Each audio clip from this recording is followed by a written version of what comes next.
April মাস মেষ রাশির সাথে কিছু বড় ঘটনা ঘটতে চলেছে। 10ই এপ্রিল বুধ গ্রহ বক্রী হয়ে মীন রাশিতে প্রবেশ করবে।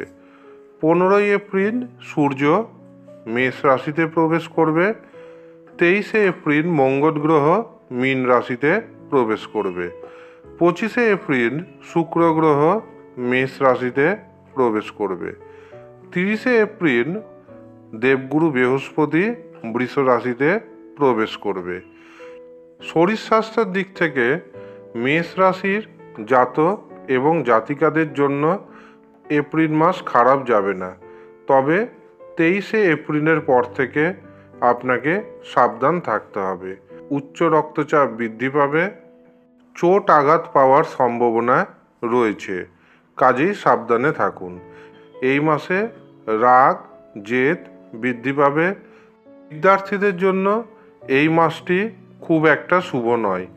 বিশেষ করে 15ই এপ্রিল পর্যন্ত বিদ্যার্থীদের প্রচুর পরিশ্রম করতে হবে, আর যদি পরিশ্রম না করেন তবে কিন্তু আশানুরূপ নাম্বার আসবে না। তবে 15ই এপ্রিলের পরবর্তী সময়ে বিদ্যার্থীদের জন্য কিছুটা শুভ। যারা উচ্চশিক্ষা করছেন, যারা গবেষণা সংক্রান্ত কাজ করছেন, যারা রাসায়নিক পদার্থ নিয়ে কাজ করছেন এবং যারা সায়েন্টিস্ট রয়েছেন, তাদের জন্য অনেকটাই শুভ সময় আসবে। সন্তানের কারণে আপনার মানসিক দুশ্চিন্তা কিন্তু এই মাসে বাড়বে।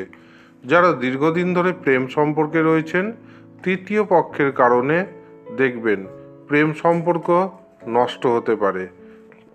রাশিতেই দেবগুরু বৃহস্পতি অবস্থান করছে। মাসের শেষ সপ্তাহে শুক্র প্রবেশ করবে রাশিতে। এপ্রিল মাসে গাঢ় বিবাহের যোগ তৈরি হবে। যারা পাত্রপাত্রী দেখাশোনা করবেন ভাবছেন, দেখাশোনা শুরু করুন। যারা শুধুমাত্র প্রেম করছেন, প্রেমকে বিবাহে পরিণতি দিতে চাইছেন, তাদের জন্য মাসটি আদর্শ মাস। এই মাসে দুই পক্ষ বসে কথা বলুন, অবশ্যই আপনাদের প্রেম বিবাহে পরিণতি পাবে। যাদের প্রথম বিবাহ ভেঙে গেছে, দ্বিতীয় বিবাহের চিন্তাভাবনা করছেন, তাদের জন্য মাসটি যথেষ্ট শুভ বলে বিবেচিত হবে। দাম্পত্য জীবন থাকবে মধ্যম প্রকৃতির, তবে মাসের শেষ সপ্তাহে দাম্পত্য জীবনে দেখবেন কোনো না কোনো বাকবিতণ্ডা দেখা দিবে। এই দিক থেকে আপনাকে সাবধান থাকতে হবে।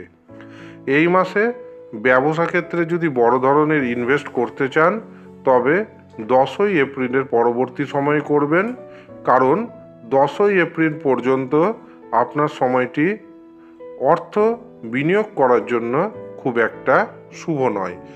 আর যারা সন্তান নেবেন ভাবছেন, তাদের জন্য কিন্তু এই মাসটি খুবই শুভ। চেষ্টা করুন, পরিকল্পনা করুন, অবশ্যই বাস্তবায়িত হবে। এই মাসে ফাটকা থেকে, লটারি থেকে প্রচুর পরিমাণ অর্থ উপার্জন করতে আপনি সক্ষম হবেন। এর পাশাপাশি বিদেশ যাওয়ার শুভ যোগাযোগ আসছে। যারা বিদেশ যেতে চাইছেন, তারা কিন্তু চেষ্টা করুন, অবশ্যই বিদেশ যেতে পারবেন। মাসের মধ্যমভাগ পর্যন্ত কোনো না কোনো কারণবশত আপনার মান সম্মান নষ্ট হতে পারে, নারীঘটিত শত্রুতা বৃদ্ধি পেতে পারে, সেই দিক থেকে সচেতন থাকতে হবে। যারা প্রশাসনিক বিভাগে রয়েছেন, তাদের মাসের মধ্যমভাগের পরবর্তী সময় খুব একটা শুভ নয়, সাবধানে ডিউটি করবেন।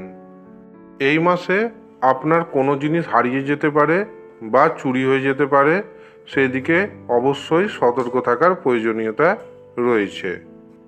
আপনার বিরুদ্ধে কিন্তু এই মাসে গোপনে ষড়যন্ত্র হবে। আপনার বিরুদ্ধে যদি কোনো কোর্ট কেস থাকে, সেখানে আপনাকে অবশ্যই সচেতন থাকতে হবে। এই মাসে আপনি প্রতিদিন সকালে ঘুম থেকে উঠে স্নান করে শুদ্ধ বস্ত্র পরিধান করে 108 বার সূর্য মন্ত্র জপ করবেন। ওম আদিত্যায় নমঃ এই মন্ত্র জপ করুন। এর পাশাপাশি প্রত্যেক শনিবার ও প্রত্যেক মঙ্গলবার দিন হনুমান চালিসা পাঠ করুন। হনুমানজির চরণে মেটি সিঁদুর নিবেদন করুন এবং হনুমানজির সম্মুখে একটি সরিষার তেলের প্রদীপ নিবেদন করুন। এছাড়াও আপনি প্রতিদিন ওম গাং গণপতয়ে নমঃ এই মন্ত্রটি 108 বার জপ করুন।